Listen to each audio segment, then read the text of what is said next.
What happens when a Hollywood comeback meets daytime television's most outspoken host?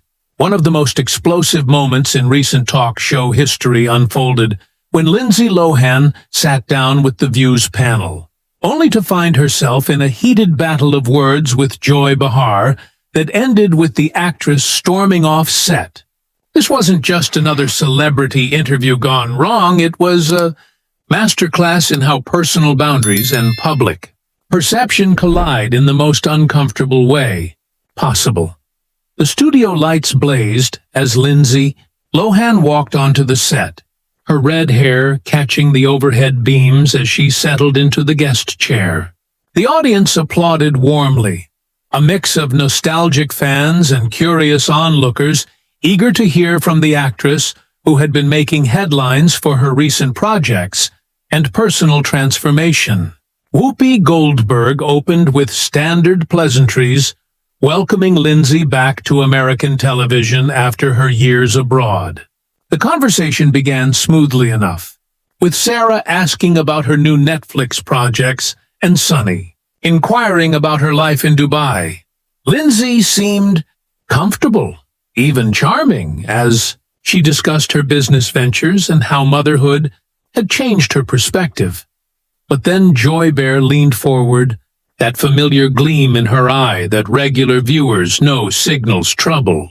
"Lindsay, I have to ask, you've had quite the journey, haven't you? I mean, we all remember the courthouse visits, the rehab stints, the, shall we say, colorful period of your 20s. The studio fell silent. Lindsay's smile faltered slightly. She maintained her composure, but her eyes revealed that she hadn't expected such a direct approach so early. "Well, Joy, that was a long time ago," Lindsay replied, her voice measured but edged. "I think we all grow and learn from our experiences. I'm in a completely different place in my life now." Joy nodded but pressed further. "Absolutely. And that's wonderful. But for those of us who watched it all unfold, it was quite the spectacle. The paparazzi photos, the legal troubles. I mean, you were essentially a walking reality show for a while there." The other hosts shifted uncomfortably, Whoopi clearing her throat as if to redirect. Joy wasn't finished. "Do you ever look back at that time and think, wow, what was I thinking?" Because from the outside, it looked like someone completely out of control. Lindsay's jaw tightened. "Joy, with all due respect, reducing someone's lowest moments to entertainment is harsh. Those were real struggles I was dealing with, not a performance for anyone's amusement." Unmoved, Joy continued, "You have to admit, you put yourself in the public eye. The late-night partying, the public relationships, the arrests. You were practically begging for the spotlight." That's when Lindsay's demeanor shifted. She straightened in her chair, her publicist visibly concerned, just off camera. "Begging for the spotlight?" Lindsay repeated, her voice rising. "Joy, I was a teenager when I became famous. A child, actually. Yes, I made mistakes, but I was dealing with addiction, family issues, and the pressure of growing up in front of the entire world. To say I was begging for negative attention isn't just wrong. It's cruel." The audience was silent, even the cameras holding still. Joy, however, pressed on. "I'm not being cruel, Lindsay. I'm being realistic. You had every advantage, every opportunity, and you threw it all away. For what? Parties and drama. There are thousands of young actresses who would have killed for your chances." Lindsay gripped the arms of her chair. "Threw it all away, Joy. I'm here promoting new projects. I have a successful business. I'm happily married with a child. How exactly did I throw anything away?" Joy waved a dismissive hand. "Well, let's be honest. Your career never really recovered, did it? I mean, when was the last time you had a major movie role? A real one, not some Netflix thing." The words hit like a slap. Lindsay's face shifted from shock to hurt to something harder. Some Netflix thing? Her voice was dangerously quiet. Joy, do you realize how insulting that is?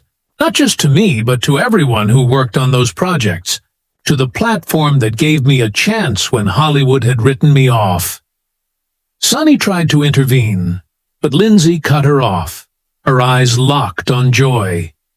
I know exactly what she meant. She meant that I'm damaged goods, that anything I do now is somehow less than because of my past, that I should be grateful for scraps because I made mistakes as a teenager. Joy leaned back, perhaps realizing she'd gone too far. Lindsay, you're being overly dramatic. I'm just asking the questions our viewers want answered. Overly dramatic? Lindsay stood, microphone still clipped to her shirt. Joy, you just spent 10 minutes dissecting the worst period of my life like it was a comedy routine. Dismissed my current work as worthless, and suggested I deserved everything that happened to me because I was what? Asking for it? The audience held its breath. Joy Behar, for perhaps the first time, seemed speechless. Lindsay's voice cut through the silence. Let me tell you what really happened during those years you're so fascinated by. I was 19, making millions of dollars with no guidance, no support system, and everyone around me telling me I was invincible. I was prescribed medication for anxiety that I became dependent on. I drank to cope with the pressure. And I was surrounded by people who only cared about me as long as I was making them money. Joy finally found her voice. But Lindsay, personal responsibility. Personal responsibility? Lindsay laughed bitterly. Lindsay's laugh was bitter. Joy, when you were 19, what was the worst thing that happened to you? Did you have photographers following you to the bathroom? Did you have every mistake broadcast on national television? Did you have grown adults making jokes about your pain on late-night talk shows? The camera caught Joy's face, and for the first time she looked genuinely uncomfortable. But instead of backing down, she doubled down. Lindsay, I'm not trying to minimize your struggles, but you have to understand. When you're in the public eye, you accept certain responsibilities. You become a role model whether you want to or not. A role model? Lindsay's voice was incredulous. Joy, I was a teenager. I was supposed to be a role model while I was still figuring out who I was. While I was dealing with my parents' very public divorce, my father's legal troubles, and trying to navigate an industry that chews people up and spits them out, Sarah tried desperately to redirect.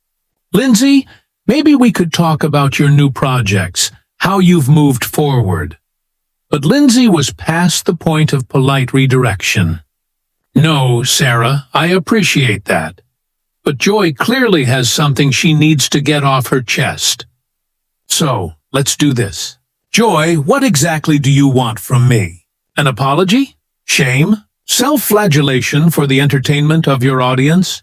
The studio was so quiet, you could hear the hum of the cameras. Joy shifted in her seat, realizing this had spiraled beyond her control. Lindsay, I think you're misunderstanding my intent. Your intent? Lindsay stepped closer to the table, her voice rising.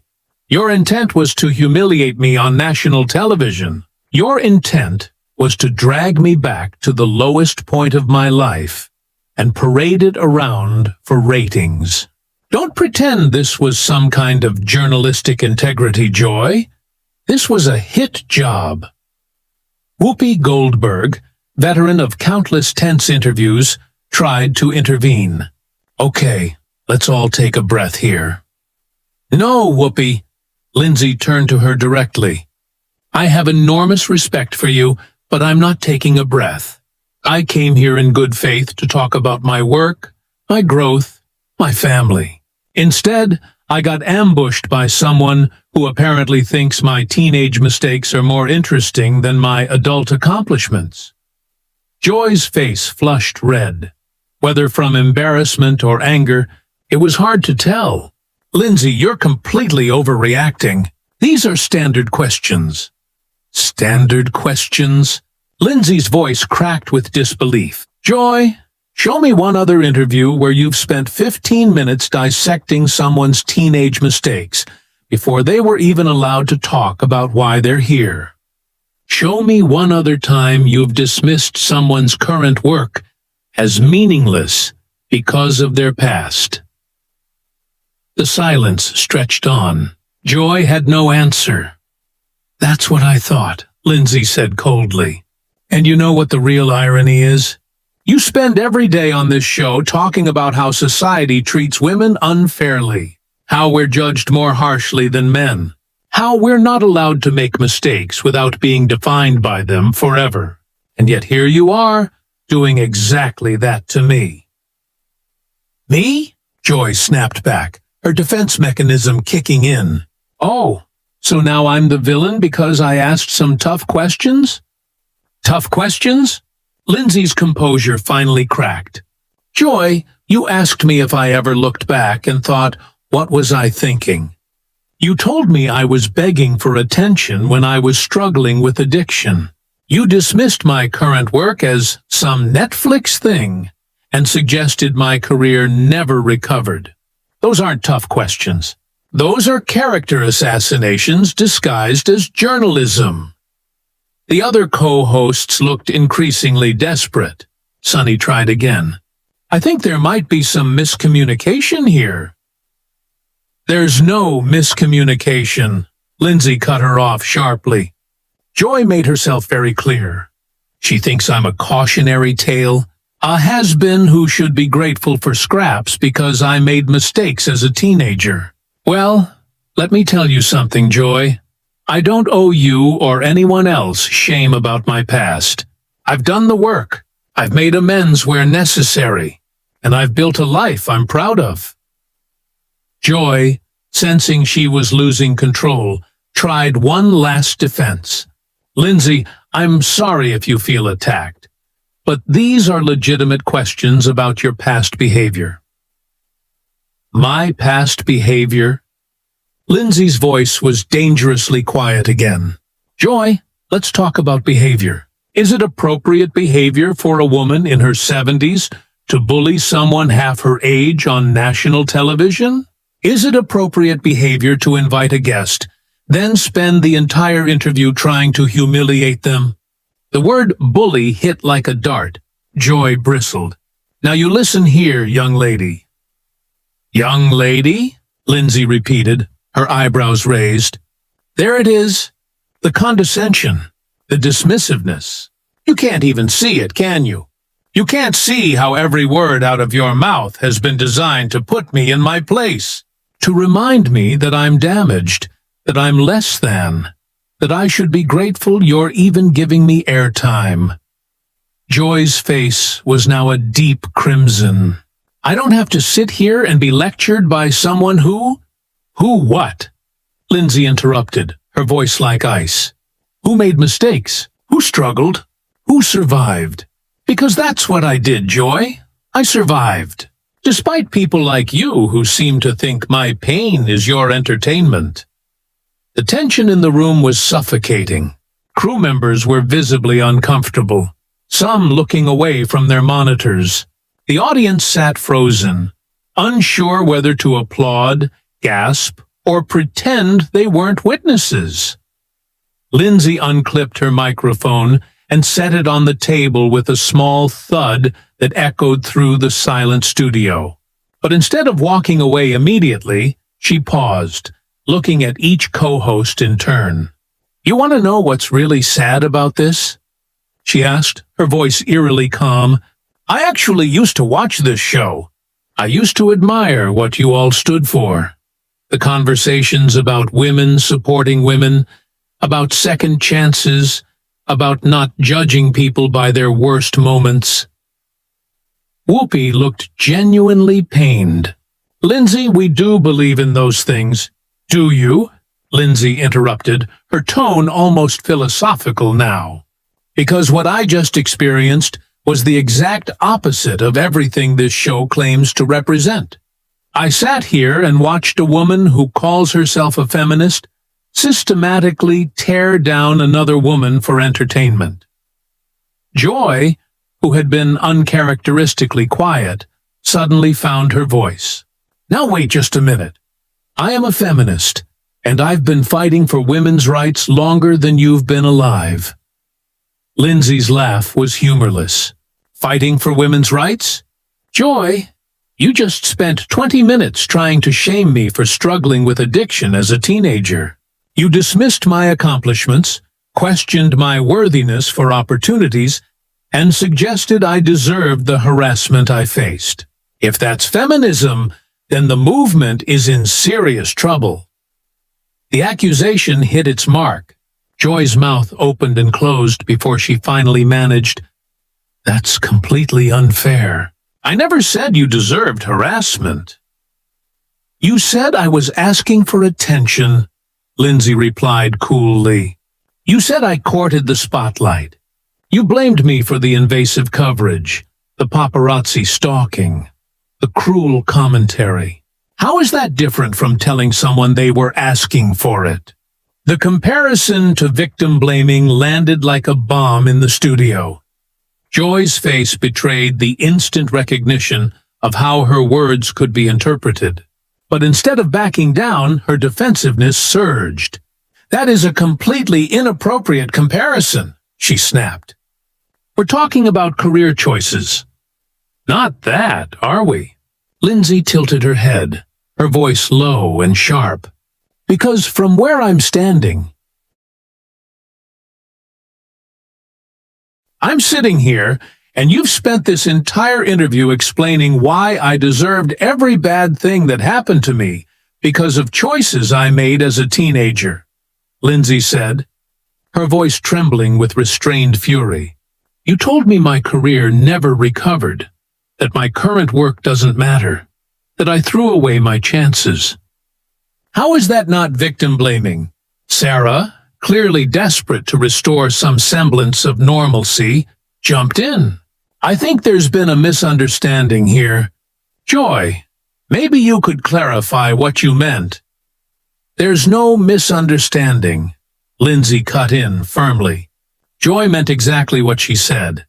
"She thinks I'm a cautionary tale, a washed-up former child star who should be grateful for whatever scraps Hollywood throws my way. And you know what? That's fine. She's entitled to her opinion, but I don't have to sit here and listen to it disguised as an interview." Joy's face was now a mottled red and white, her hand shaking slightly as she gripped her note cards. "I never called you washed up." "You didn't have to," Lindsay shot back. "When you dismiss someone's current work as some Netflix thing, when you suggest their career never recovered, when you spend more time talking about their failures than their successes, you're making your opinion pretty clear." The studio audience was completely silent, many looking uncomfortable, some appearing to be on Lindsay's side. The tension was so thick it was almost visible. Sonny Hostin made one more attempt at damage control. "Lindsay, I think we've gotten off track here. We really would love to hear about your new projects." Lindsay turned to her, and for a brief moment her expression softened with something like sadness. "Sonny, I appreciate that, I really do. But the damage is done. Joy has made it clear that she's not interested in my new projects. She's not interested in my growth. She's not interested in anything except relitigating my past for the entertainment of your audience." "That is absolutely not true," Joy said sharply. "I ask tough questions of everyone." "Do you?" Lindsay's voice snapped again, sharp as glass. "When Robert Downey Jr. goes on shows, do interviewers spend the entire time talking about his drug arrests? When Drew Barrymore appears somewhere, do they focus exclusively on her childhood struggles? Or do they talk about her comeback story, her current projects, her growth?" The comparison was devastating in its accuracy. Joy's mouth opened, but no words came out. I'll tell you the difference, Lindsay continued, not waiting for a response. They're men, or they're beloved in a way I never was. They get to be comeback stories. I get to be a cautionary tale. They get to be inspiring. I get to be a punchline. Whoopi, recognizing that the interview was beyond salvaging, made a final attempt. Lindsay, that's not how we see you, isn't it? Lindsay asked, and there was genuine pain in her voice. Because I've been sitting here for 20 minutes being psychoanalyzed, judged, and dismissed. I've been told my work doesn't matter, that I never recovered from my mistakes, that I brought my struggles on myself. If that's not how you see me, then someone forgot to tell your co-host. The silence that followed was deafening. Joy looked like she wanted to disappear into her chair. The other hosts looked mortified. The audience seemed to collectively hold its breath. Lindsay looked around the studio one more time, taking in the cameras, the lights, the faces staring back at her. When she spoke again, her voice was quiet, but carried to every corner of the room. You know what the real tragedy is? I came here excited to talk about my new projects, my family, the work I'm doing now. I came here hoping to have a real conversation about growth, about second chances, about how people can change. Instead, I got a masterclass in how women tear each other down in the name of entertainment. She paused, turning to face the main camera. To anyone watching who's struggling, who's made mistakes, who's trying to rebuild their life, don't let people like this convince you that you're defined by your worst moments. Don't let them tell you that you don't deserve success because you stumbled along the way. And don't let them turn your pain into their punchline. Joy made one last desperate attempt to regain control. Lindsay, I think you're being incredibly unfair. Lindsay turned to her one final time, her expression almost pitying. Unfair? Joy, what's unfair is ambushing someone under the guise of an interview. What's unfair is spending more time on someone's teenage mistakes than their adult accomplishments. With that, Lindsay unclipped her mic and turned to walk off. But just as she reached the edge of the set, she stopped. The entire studio held its breath as she slowly turned back around. Actually, you know what? She said, her voice slicing through the silence. I have one more thing to say. She walked back toward the table, not to sit, but to stand directly in front of Joy Behar. The camera caught every nuance of their faces. Lindsay's determined and fierce, Joy's increasingly panicked. Joy, you asked me if I ever look back and think, what was I thinking? Well, let me ask you something. When you go home tonight and watch this back, when you see how you treated someone who came here as your guest, when you see how you turned someone's pain into your entertainment, are you going to look back and think, what was I thinking? Joy's face went through a rapid series of emotions, confusion, anger, and what might have been the first flicker of shame. Lindsay, I was just doing my job, Joy muttered. Your job? Lindsay's voice was incredulous. Joy, your job is to interview guests, not to humiliate them. Your job is to have conversations, not to conduct character assassinations. Your job is to inform and entertain your audience, not to bully people for ratings. The words hit their mark. Joy visibly flinched at the word bully, her hands trembling as she clutched her cards. I am not a bully, she said, but her voice lacked conviction. Then what would you call it? Lindsay asked, her tone almost conversational now. You invited me here as a guest. Then you spent the entire interview trying to shame me, dismiss me, and put me in my place. You interrupted me, talked over me, and refused to listen when I tried to redirect the conversation to why I'm actually here. If that's not bullying, what is? The studio was so quiet that even the hum of the air conditioning became audible. Even the camera operators seemed frozen, unsure whether to keep rolling or cut away from what had become less an interview than a reckoning. Whoopi, her voice heavy with concern, tried one last time. Lindsay, I think emotions are running high here. Maybe we should all take a moment. No, Whoopi, Lindsay said, never taking her eyes off Joy. I don't need a moment. I need Joy to understand something. I need her to understand that there's a human being sitting in that chair.